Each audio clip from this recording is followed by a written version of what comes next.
मधुबन के बाबा,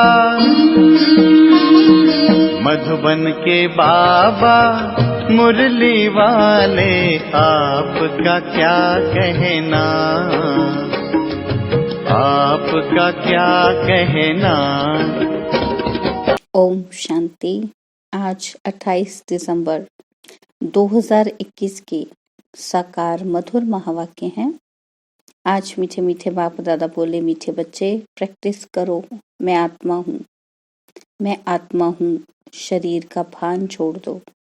बस शिव बाबा को याद करते करते घर जाना है। बाबा कहते, मीठे बच्चे प्रैक्टिस करो, मैं आत्मा हूँ, मैं आत्मा हूँ, शरीर का भान छोड़ दो। बस शिव बाबा को याद करते करते घर जाना है। बाबा ने आज प्रश्न पूछा, शिव बाबा को किन बच्चों पर बहुत बहुत तरस पड़ता है? और उत्तर में बाबा कहते हैं कि जो बच्चे अपना वैल्यूएबल समय व्यर्थ गवा देते हैं, बाप का बनकर बाप की सर्विस नहीं करते, उन पर बाप को बहुत बहुत तरस पड़ता है।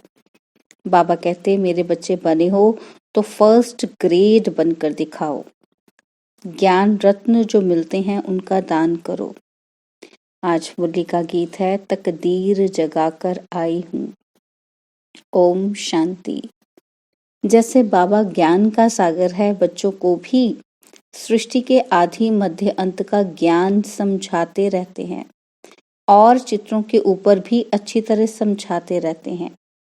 बाबा का सीढ़ी के चित्र पर सारी रात विचार चल रहा था, क्योंकि यह है सबसे अच्छे से अच्छा चित्र समझाने का, और भी भारतवासियों के लिए, और है भी भारतवासियों के लिए। बाबा कहते हैं ये सबसे अच्छा चित्र है, और मेनली किनके लिए? भारतवासियों के लिए है। शिव बाबा तो ज्ञान का सागर है, यह बाबा भी ज्ञान की उछाले देते रहते हैं। इसको कहा जाता है विचार सागर मंथन। बाबा ब्रह्मा बाबा की बात कर रहे हैं कि वो भी ज्ञान की उछाले देते हैं, यानी कि वो विचार सागर मंथन करते हैं। बाबा कहते, तुम बच्चों का बहुत थोड़ा विचार सागर मंथन चलता है। कई बच्चों का तो विचार सागर मंथन चलता ही नहीं है। हर एक की बुद्धि चलनी चाहिए। सीढ़ी पर बहुत विचार चलते हैं, मूल वतन भी ऊपर में दिखाना पड़े। बाबा कहते, सीढ़ी तो है स्थूल वतन की, 84 जन्मों की। ज्ञान के बिगर यह चित्र कोई बना न सके। बाबा कहते, ज्ञान तो तुम बच्चों में ही है। सीढ़ी बनाते भी विचार सागर मंथन चलते रहना चाहिए, यह बड़ी अच्छी चीज है। ऊपर में मूल वतन भी जरूर चाहिए। समझाया जाता है, आत्माएं मूल वतन में स्टार मिसल रहती हैं। मूल वतन के बाद है ब्रह्मा विष्णु शंकर पुरियां, जिसको सूक्ष्म वतन कहा जाता है। सीढ़ी में तो भारत का ही दिखाते हैं। भारत पावन था, अभी पतित है। अक्षर सब लिखने पड़ते हैं। विचारे मनुष्य तो कुछ भी नहीं जानते। जो पूज्य थे वही पुजारी बने हैं, यह किसी को भी पता नहीं है।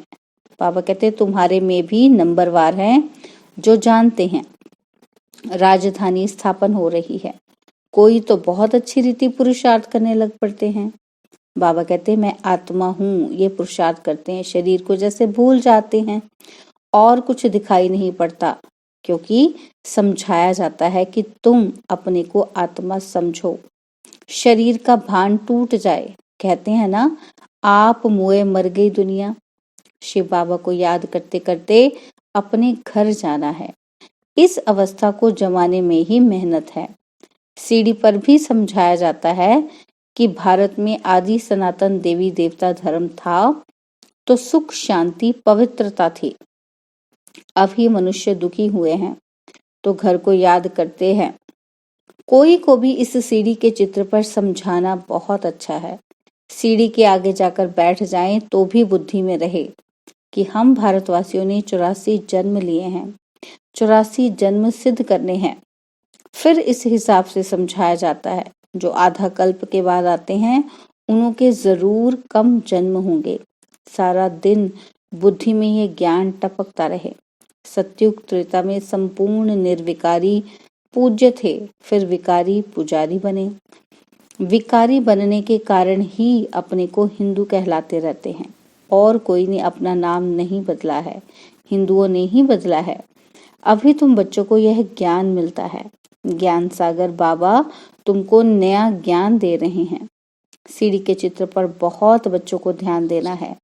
सिर्फ कोई चित्र के सामने आकर बैठ जाए तो भी बुद्धि में सब कुछ आ जाएगा। बाबा कहते सारी रात बुद्धि चलती रहे, 84 का चक्र कैसे समझाया जाए।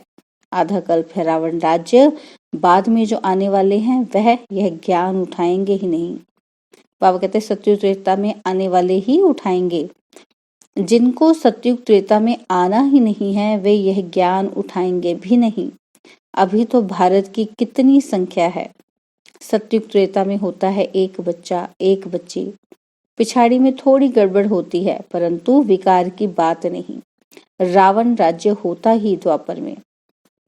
बाबा कहते परंतु त्रेता में 2 कला कम हो जाने के कारण कुछ न कुछ प्योरिटी कम हो जाती है। रावण राज्य और राम राज्य को भी कोई समझते नहीं है। राजाई पद पाने वाले अच्छा पढ़ेंगे, शौक चाहिए कोई का कल्याण करने का, परंतु तकदीर में नहीं है तो तदबीर ही नहीं करते हैं। धारणा करते जाएं, बाबा कहते धारणा करते जाएं तो सर्विस पर भी बाबा भेज दे। जिनको सर्विस का शौक है वह तो दिन रात सर्विस करते हैं। सीढ़ी के राज को कोई समझ जाए तो खुशी का पारा चढ़ जाए। बाबा ज्ञान का सागर है और हम बच्चे नदियां हैं, तो वह शो दिखाना है। दिन प्रतिदिन वृद्धि होती जाएगी। राजाई तो स्थापन होनी ही है। सीढ़ी में भी दिखाया है सतयुग श्रेष्ठाचारी पावन भारत, वही अब पतित भ्रष्टाचारी दुर्गति को पाया हुआ भारत है। सब दुर्गति को पाए हुए हैं, तब तो बाबा आकर सदगति करते हैं। बाबा कहते इसमें भल कोई आत्मा अच्छी व बुरी भी होती है। रिलीजियस आदमी इतना पाप कर्म नहीं करते हैं, वेश्याएं आदि बहुत पाप कर्म करती हैं। यह है वैश्यालय। सतयुग है शिवालय, उनकी स्थापना शिव बाबा करते हैं। उनको कृष्णपुरी भी कहते हैं, अर्थात कृष्णालय कहें, परंतु स्थापना तो शिव बाबा करते हैं ना। यह सीढ़ी का चित्र भी जरूरी है, इस पर तो बहुत ध्यान देना चाहिए। सीढ़ी को देखने से सारा 84 का चक्र बुद्धि में आ जाता है, परंतु अंदर बड़ा शुद्ध होना चाहिए। शिव बाबा से योग हो तब नशा चढ़े और पद भी पा सके। बाबा कहते ऐसे नहीं कहना चाहिए कि जो मिलेगा तकदीर में जो होगा। बाबा कहते सर्विस का शौक रखना चाहिए। शरीर पर तो भरोसा ही नहीं है, आगे चलकर कैलेमिटीज भी जोर से आती रहेंगी और फिर खाली हाथ जाएंगे। बाबा कहते अर्थक्वेक में लाखों मनुष्य मर पड़ते हैं तो डर रहना चाहिए। योग की यात्रा से हम सतोप्रधान बन जाएं, फिर औरों को भी बनाना है। धन दिए धन न खुटे, मेहनत करनी है। बाप तो समझाते रहते हैं तुमको 21 जन्मों के लिए अपने पांव पर खड़े रहना है, इसलिए अच्छी रीति पुरुषार्थ करते रहो। पुरुषार्थ का समय ही अभी है। बाबा कहते दुनिया में किसी को पता ही नहीं कि 21 जन्मों के लिए राजाई कैसे मिलती है।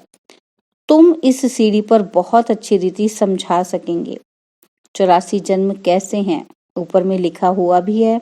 शिव भगवानुवाच निराकार पतित पावन, ज्ञान का सागर समझा रहे हैं। जिनको समझाते हैं वे फिर औरों को भी समझाएंगे कि बच्चे तुमको अब कारुण का खजाना मिलता है तो वह लेना चाहिए, ऊंच पद पाना चाहिए। बाबा कहते ये है प्रवृत्ति मार्ग का ज्ञान। एक ही घर से एक भांति ज्ञान में है, दूसरा नहीं है। बाबा कहते खिटखिट तो होगी ही। यह सैपलिंग लग रहा है। हम पूज्य से पुजारी कैसे बने, यह राज बड़ा समझने का है। जो सबसे जास्ती पूज्य पावन बनते हैं वही सबसे जास्ती पतित बनते हैं। इनके बहुत जन्मों के अंत में ही प्रवेश किया है। सब पतित है ना। बाप भी समझाते हैं तो दादा भी समझाते हैं तो दादियां भी समझाती हैं। भाई बहन का धंधा ही यह है। ग्रस्त व्यवहार में रहते कमल फूल समान रहें तो तुमसे भी दिखे जा सकते हैं। जो कांटों के जंगल में रहते सर्विस करते हैं उनको फल जास्ती मिलता है। बाबा कहते ग्रस्त व्यवहार में रहते सर्विस बहुत अच्छी करते हैं, उन्हों को सर्विस में बड़ा मजा आएगा। शिव बाबा भी मदद तो करेंगे ना, कहेंगे अच्छा सर्विस छोड़कर फलानी जगह जाओ। जैसे देखो निमंत्रण मिलते हैं प्रोजेक्टर शो के लिए, बाबा कहते 4-5 मुख्य चित्र भी ले जाओ, वहां सर्विस करके आओ। सर्विस के जो शौकीन होंगे कहेंगे हम जाकर समझाते हैं। वहां सेंटर भी खुल सकता है, निमंत्रण तो बहुत मिल सकते हैं, सर्विस वृद्धि को पाती रहेगी। बाप गायन तो करेंगे ना, यह बच्चा बहुत अच्छी सर्विस करने वाला है। कोई तो सर्विस से 3 कोस दूर भागते हैं। सर्विस का शौक रखने से मदद भी मिलती है। जितना बाप की सर्विस करेंगे उतना ताकत मिलेगी, आयु भी बढ़ेगी, खुशी का पारा चढ़ेगा। बाबा कहते नामी ग्रामी भी होंगे अपने कुल में। पुरुषार्थ से इतना ऊंच बन सकते हो तो इतना पुरुषार्थ करना चाहिए। बाबा कहते चलन से ही मालूम पड़ जाता है किसको सर्विस का शौक है। रात दिन अपनी कमाई का चिंतन रखना पड़े, बहुत भारी कमाई है। बाबा को भी कब कब ख्याल आता है कि जाकर बच्चों को रिफ्रेश करें, बहुत खुशी होगी। बाबा को तो सर्विसेबल बच्चे ही याद पड़ते हैं। अमृत वेले विचार सागर मंथन का डांस अच्छा चलता है, जिसका जो धंधा उसी में लगे रहते हैं।